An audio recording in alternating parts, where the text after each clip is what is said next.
Salut prieteni! Azi m-am gândit să fac un mic tutorial, să vă arăt cum pescuiesc eu la spinning la somn, să vă arăt și ce lansete folosesc, ce mulinete folosesc. Sper să nu fac video prea lung. Ok, începem. Folosesc două lansete la spinning la somn.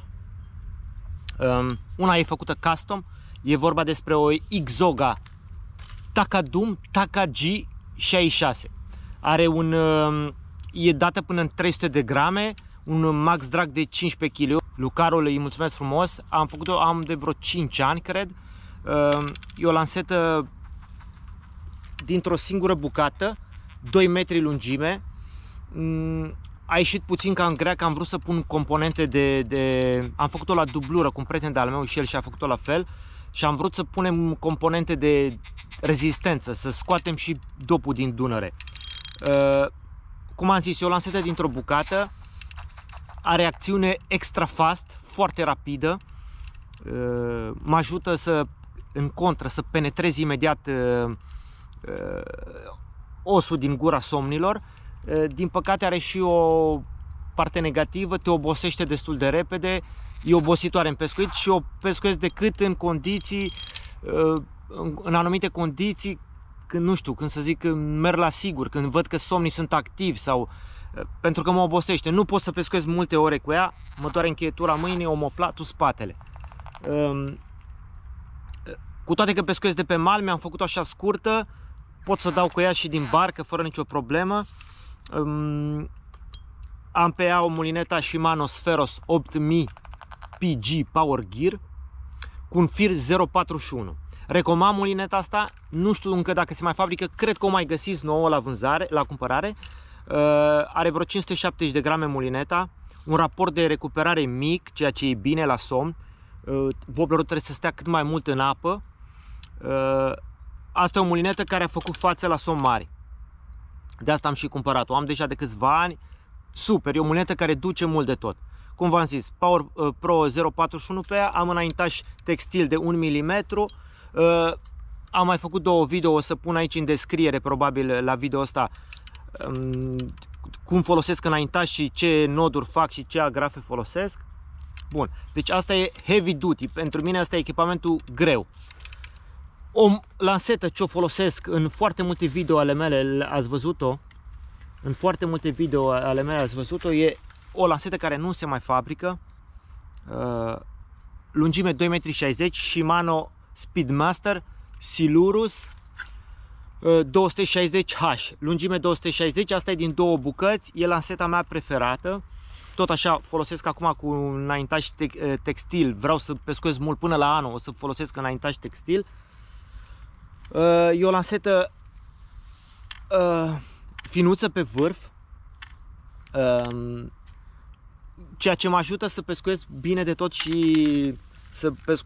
de tot și wobblere de mici dimensiuni, cum ar fi rapa la jointe de 13 cm care are 18 grame. Asta e o excepție, asta e cam ușor wobblerul, dar îl încerc aici în ambientele astea mici. Asta e lanseta mea preferată, mă ajută mult de tot, nu mă obosește și lanseta e foarte bine echilibrată, exagerat de bine echilibrată. Pe asta am un Spheros Saltwater 6000, mulineta asta are vreo 460 de grame, pot să pescuiesc multe ore cu chestia asta. Ați văzut probabil în videoele mele că eu pescuiesc și toată noaptea.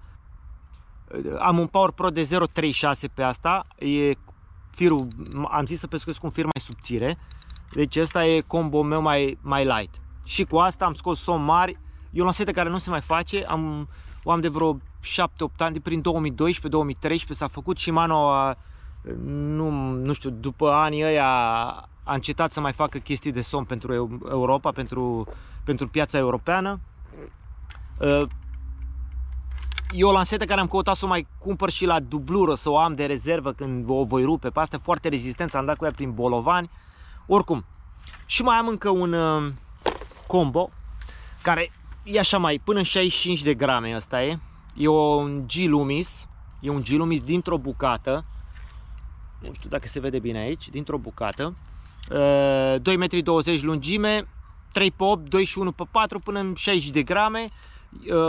am o Daiwa de 3500 pe ea, are 400 de grame mulineta și un fir de 0,25 textil. Cu asta dau așa în ambiente mai mici, unde știu că nu sunt somni mari sau... Oricum, asta nu e de somni mari chestia. Am mai scos somn de 10-15 kg, 20, poate ar duce un pic mai mult, dar nu prea mult. Dacă... Da, am vrut să o arăt și pe asta. Pescuiesc și eu cu comburi mai light.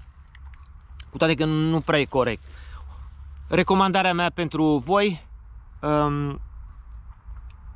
lansete, indiferent că dai... Nu, deci eu pescuiesc de pe mal. Recomandarea mea pentru voi, lansete între 2,40 lungime și 2,70.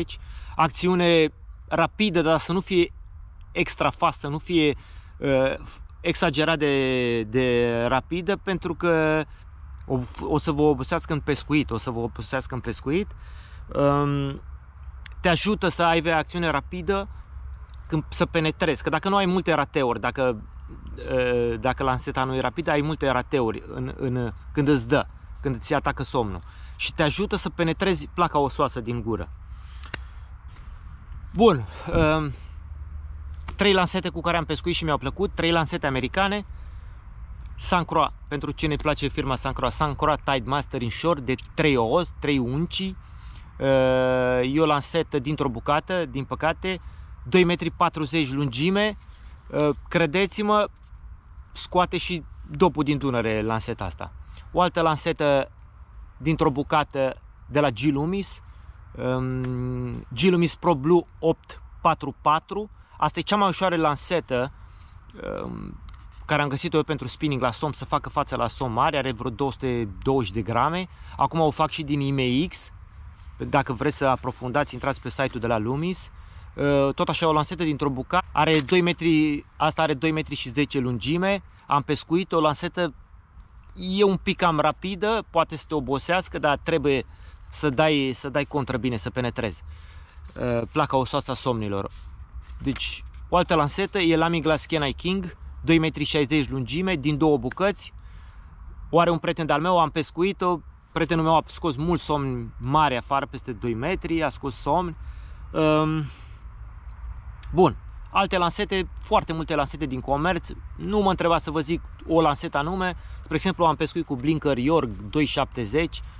O lansetă are greutatea lansetei vreo 290 de grame. Asta e o lansetă, face față la somn mari. O recomand, dar sunt multe, foarte multe în comerț. Sunt foarte multe în comerț. Marea majoritatea producătorilor fac ce trebuie pentru somn. Depinde, cu cât dai mai mult, au componente mai de calitate, inele, mâner, tot.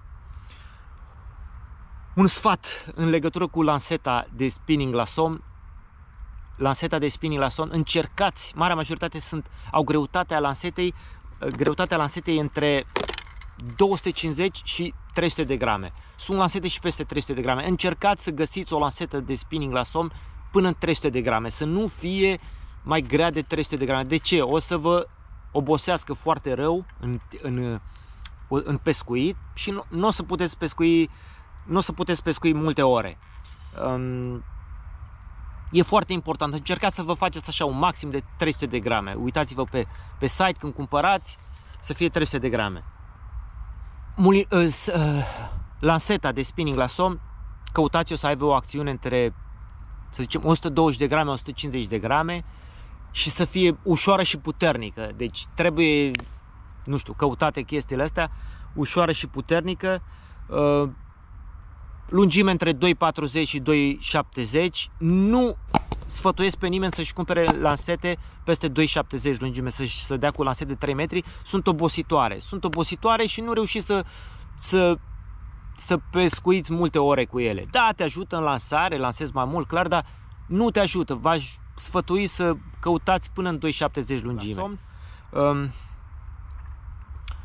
Câteva sfaturi când alegeți mulineta: să fie full metal, dar nu e un must ăsta, adică se poate ieși cu materiale de calitate, să aibă frâna să fie una destul de puternică, să fie peste 6-7 kg, deci clar să țină peste 6-7 kg, să aibă raport de recuperare mic. E bine să aibă raport de recuperare mic, se știe că la somn e bine să fie și năluca cât mai mult în apă.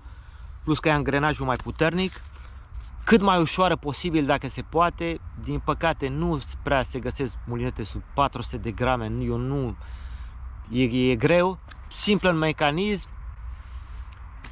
ce să vă zic, o mulinetă bună, spre exemplu, dacă mă întreabă cineva, o mulinetă care o folosesc mulți la spinning, la somn, e de la Penn, Spinfisher 6, mărimea 5500 sau 6500, dar deja mulinetele care depășesc 600 de grame greutate, deja, nu știu, sunt foarte grele. Am pescuit, am văzut cum încerc să am așa eu încerc să îngățesc o limită maxim să fie 600 de grame mulineta ca greutate. Oricum, ideal e să fie așa mai până în 500 de grame.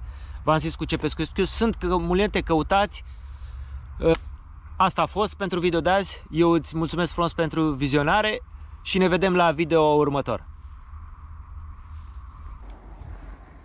Am uitat să zic de firele de pescuit. Eu pescuiesc cu Power Pro 036 și 041. 041 ca să fiu mai sigur. Probabil se poate pescui și mai subțire, dar nu mai jos de 030. Depinde cum ai locurile, eu pescuiesc și în agățătură. Dacă pescuiești din barcă, probabil se poate și cu un 030, fără probleme.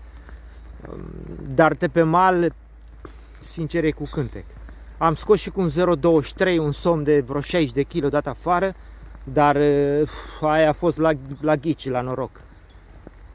Sfătuiesc peste 030, 030, 035, mai bine 040.